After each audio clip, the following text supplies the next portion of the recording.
Arctic Star Exploration, operated by a team of proven mine finders, is focused on diamonds in Finland and the Northwest Territories of Canada. Work programs are underway in Finland and planned for Canada this summer.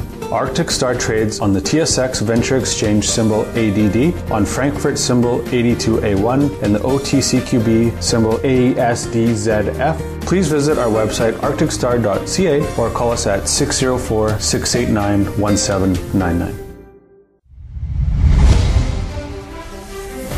Welcome to the Goddard Report. Comments made on the Goddard Report and TalkDigitalNetwork.com are an expression of opinion only. Here is Jim Goddard. My guest is Sharon Noble, Director of the BC Coalition to Stop Smart Meters. Welcome back to the show, Sharon, and happy Canada Day.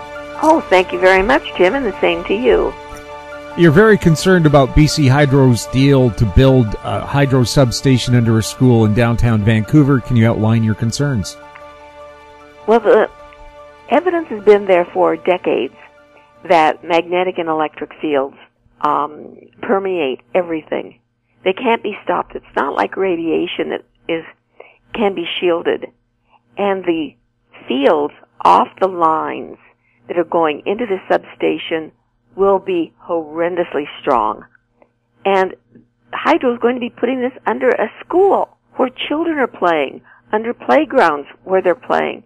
They'll have absolutely no protection. And the studies have shown, and the fields have been to be carcinogen for many years, but the evidence is stronger and stronger that these fields are very, very dangerous for children. And when this was being considered by the Vancouver School Board, several scientists wrote to them, telling them what the dangers were, and they just ignored it. On, I believe it was Tuesday night, maybe it was Tuesday afternoon, Vancouver School Board did approve BC's Hydro's application to put a substation under the school ground. And the school board's accepting it, saying that, because Hydro says that they'll build another school for them. This is ridiculous. You don't put teachers and children's lives at stake because you need another school. That's not the way to do it. And parents were protesting, and their protests were just ignored. I believe that, as has happened in other jurisdictions and is happening more and more, there will be lawsuits.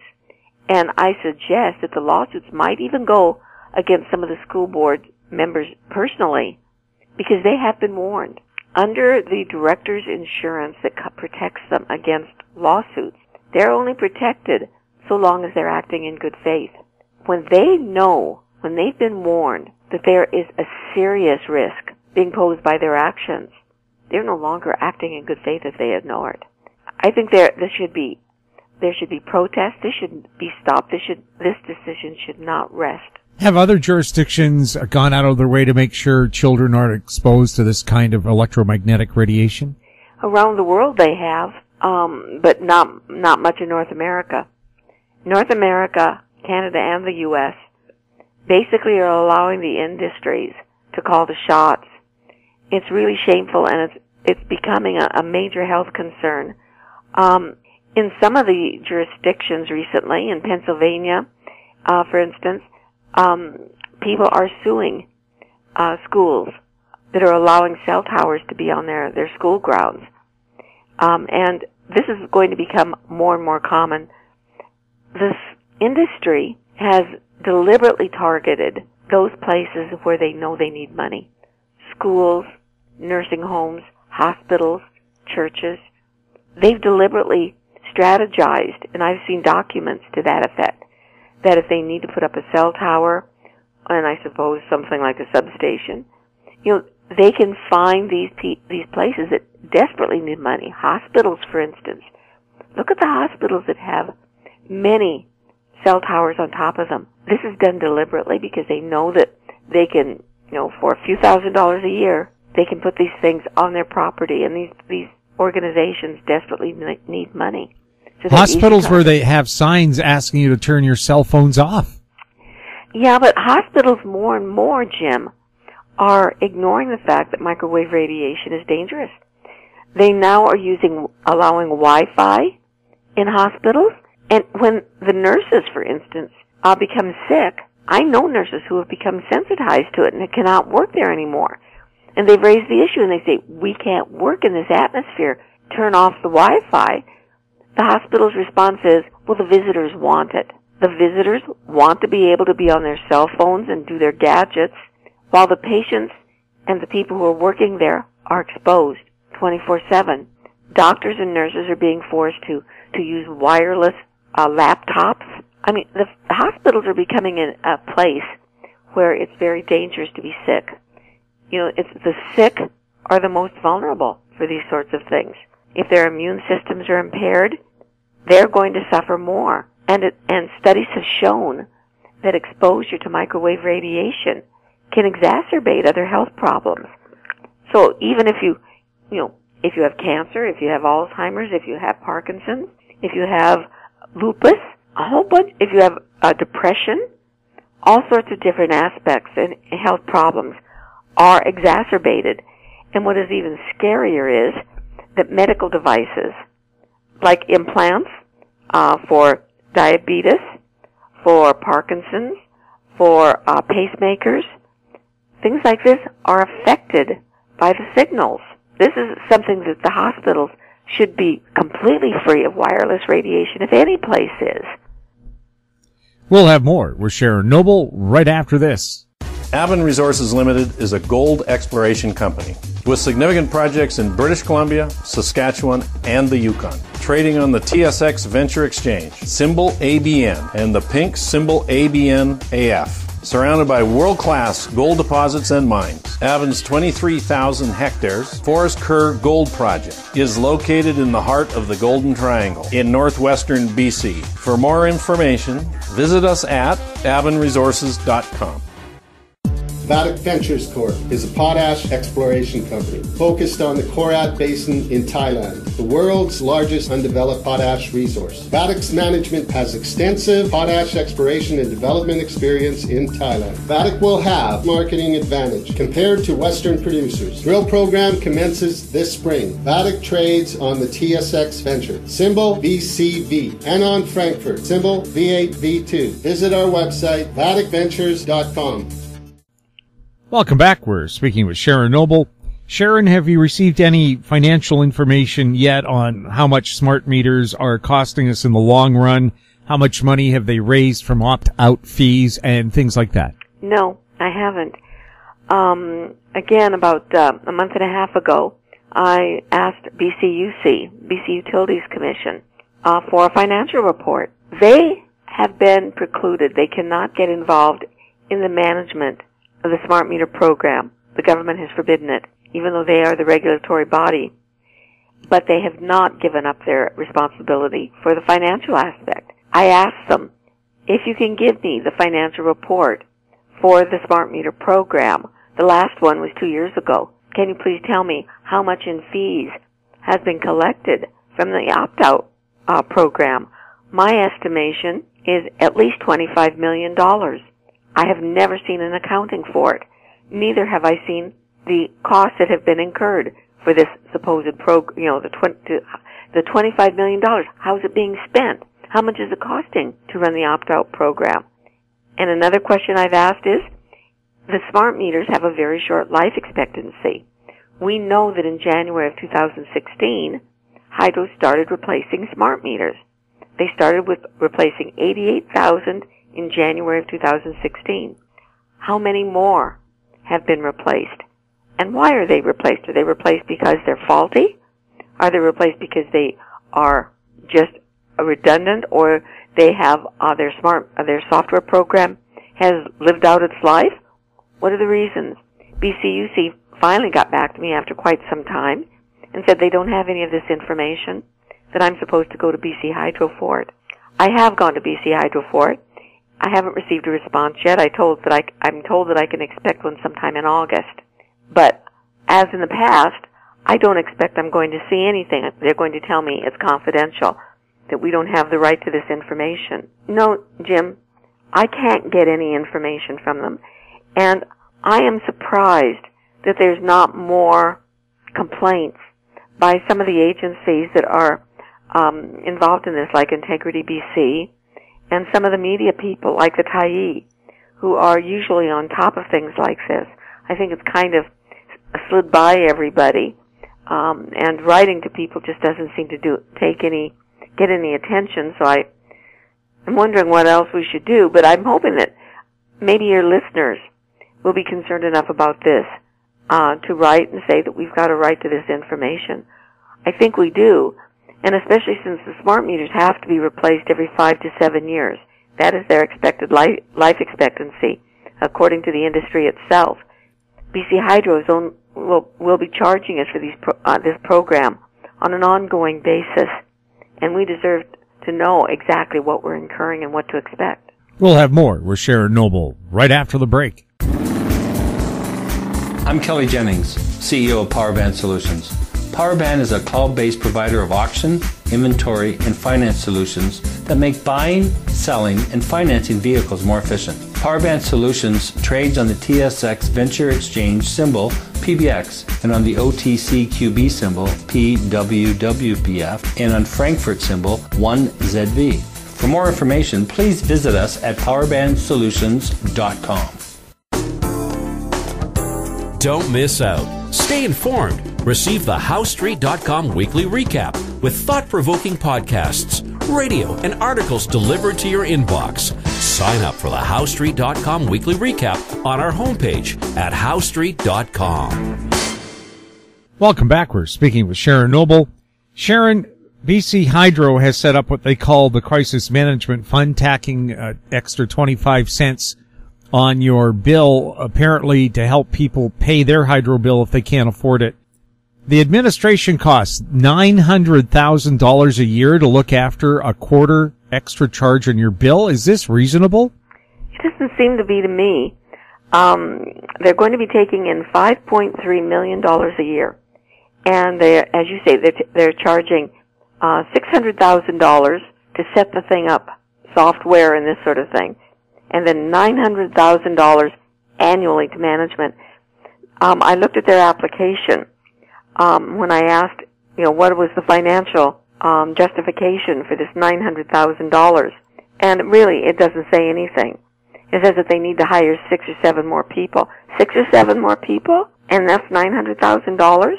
The computer setup and everything is going to be covered by the $600,000 setup fee. So what other costs are going to be incurred? That's a heck of a lot of money to manage a $5 million program. I don't understand this. They're going to be getting applications from people who fall into a certain category, and the most that they could pay out in a year to an individual family is $600. According to this, people have to have had some disruption in their income due to either a health problem or a serious family matter or something like that. And it just seems to me that this is another cash grab by Hydro. And as I just explained with regard to smart meters, I suspect we'll never see an explanation of where this money's going. $5.3 million, that's a lot of money. The public was not asked. The application to BCUC was done very quietly, and it came to a complete surprise to everybody I know, and many of the people I know watch for this stuff. This is, 25 cents a bill doesn't sound like much, but when you add it up, that's a lot to a lot of people. Are people concerned about school Wi-Fi, not just in BC, but around the world? Yes, very much so. And the Wi-Fi, especially in schools, is of gravest concern to many. In countries like France, there are no longer any schools with Wi-Fi. They are wiring their systems. They're in the process of removing cell phones from schools as well, not allowing kids to use cell phones in schools. But here in British Columbia and across Canada, mothers who are fighting to protect their children get no attention at all. I know there are some mothers here in British Columbia, and this week we got a lot of coverage by a mother in Mississauga whose son is sick, is very sensitive, suffers migraines, nosebleeds, night terrors, which is the typical. This is what most children, the symptoms that many children exhibit. And he only experiences this when he's around Wi-Fi, and he can't go to school. and the school will not accommodate him. The school board, as a matter of fact, has ordered via a letter to the school councils not to bring this topic up at meetings. This is something that needs to be opened up for the entire public to know. This is happening in British Columbia as well. One grandmother that I know of who has been fighting for her grandson for years, her grandson too suffers nosebleeds, headaches, night terrors. He becomes extremely ill when he's around Wi-Fi. Her home is completely free of any wireless device, and he lives with her. He has absolutely no symptoms when he's there. As soon as he goes to school, he gets sick. He's been for the last 3 years unable to attend classes. He is missing the socialization with his friends. He's missing the routine and other things that children learn by going to school. He's now being homeschooled. This isn't right. The province has admitted that there's a problem. They are paying for the homeschooling, and it's expensive. All these mothers are asking for is a place for the children to go to school that's free of Wi-Fi. Until just recently, say 3 or 4 years ago, there were schools without Wi-Fi that had internet access. Unbeknownst to many people, you can't have hardwired internet access. Many people think the only way you can have internet access these days is Wi-Fi. It's not. In fact, most schools have fiber optic cable available. And for some reason, it just boggles my mind, Jim. I wish I understood it. It's got to have to do with money.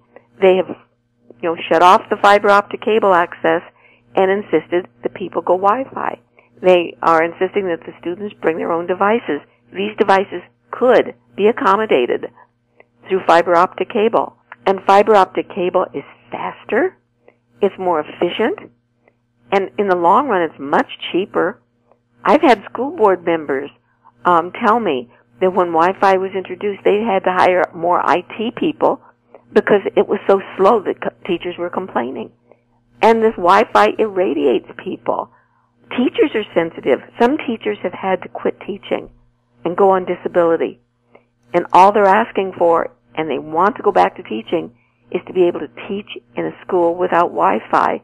Several years ago, maybe 6 or 7 years ago, the BC Teachers Federation at their annual meeting voted. They wanted to have at least one school of every level in each district that is Wi-Fi free, so that students and teachers who do not want to be exposed to Wi-Fi have a place to go to school and a place to work. And the province has just ignored this.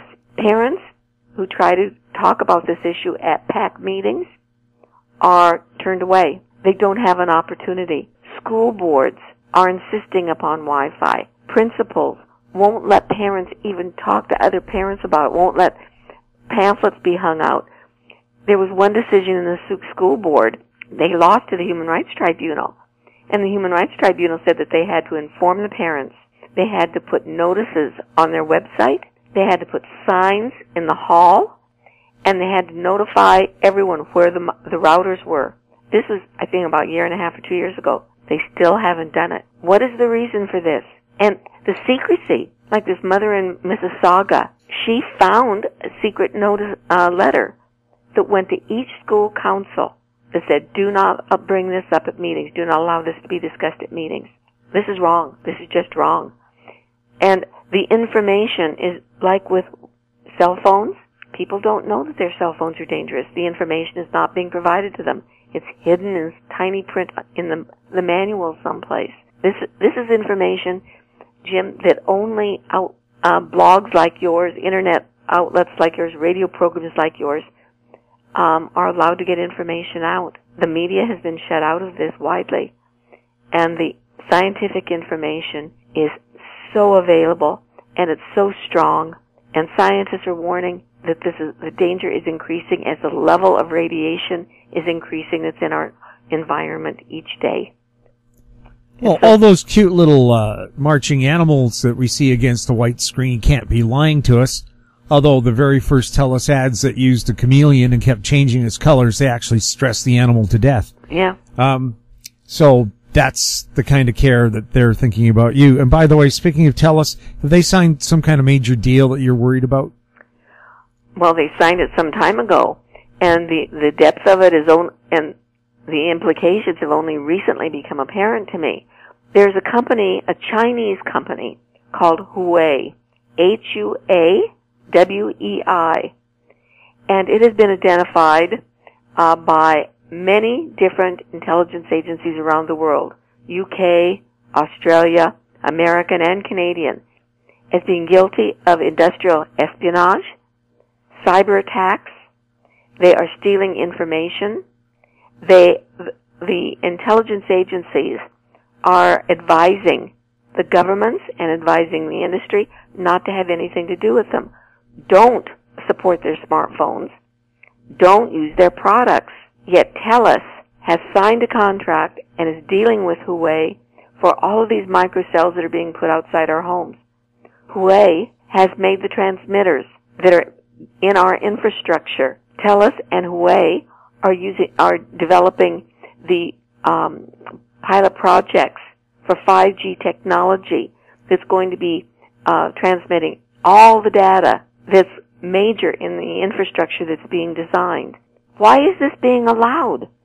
This is something that is, the industries have been warned that the wireless industry, the wireless transmitters, are very vulnerable to cyber attack. People like James Woolsey, who is the head of the U.S. CIA, has warned that a cyber attack is going to come in the electrical grid. We know that thousands of attacks have already occurred, just attempting to get in, managing to get in. They've warned that the smart meters are the most vulnerable pieces, and the smart meters are going to be communicating with these collectors and these tiny transmitters. The grid is going to come down, and as James Woolsey said, once this happens, we're going to have chaos. We will be in the dark ages, not for just a few hours or a few days or a few weeks, but for months on end. This is waiting to happen. This is an attack waiting to happen, and TELUS is in bed with one of the perpetrators. And we know it, and they're still doing it. And I believe, and I can't find it, I was looking for it, I believe they also are, Hydro is using some of these Chinese companies. Maybe it's the ZTE, the one that was just kicked out of the U.S. that Trump is trying to get in bed again with, for Site C. Why is this happening? We have Canadian companies capable of doing this work. Why are we dealing with companies who are known espionage and cyber attackers and this sort of thing? We can't risk this, but yet it's happening. I think I'm encouraging people, and I'm hoping that people will write to the TELUS Board of Directors. I have, and it's in my update this week. I believe it's in my June 24th update. I've written to the TELUS Board of Directors. They can look at that and see what the email address is. Why is the Board of Directors complicit in allowing this to happen? Certainly they know, and if they didn't, they do now, because I sent them several warnings from the various intelligence agencies demonstrating what they've done in the past and what they're trying to do now. We need to cut this, and the transmitters that are outside every home, or that will be outside every home shortly, is going to be a Huawei transmitter. It's going to be getting your data, and it's going to have access to shutting off your grid, your power, if the Chinese government wants it, or if the Chinese industries feel it's to their advantage. And remember, we're hooked up with the American grid in many ways. When there's an attack on the American grid, we're going to pay the price for it. And we can't afford to have these people, these Huawei companies and CTEs, these other companies that are affiliated with the Chinese government, involved with our infrastructure. Sharon, is there anywhere people can go on the internet to find out more information? Yes, they can read my newsletters, for instance, on www.stopsmartmetersbc.com. My updates are available under newsletters, and everything I've spoken about, you'll find in my updates in quite a lot of detail and more. Sharon, thank you so much for chatting with us. It's always my pleasure, Jim. Thank you so much. My guest has been Sharon Noble, Director of the BC Coalition to Stop Smart Meters. You're listening to the Goddard Report on TalkDigitalNetwork.com. Find us on Twitter at TalkDigitalNet. Our popular YouTube channel is Talk Digital Network. Questions for the show or our guests, like Sharon, can be sent to info@howstreet.com. I'm Jim Goddard. Thanks for listening. Comments made on the Goddard Report and TalkDigitalNetwork.com are an expression of opinion only. The Goddard Report is available online and mobile at TalkDigitalNetwork.com. The Goddard Report is a production of How Street Media Incorporated.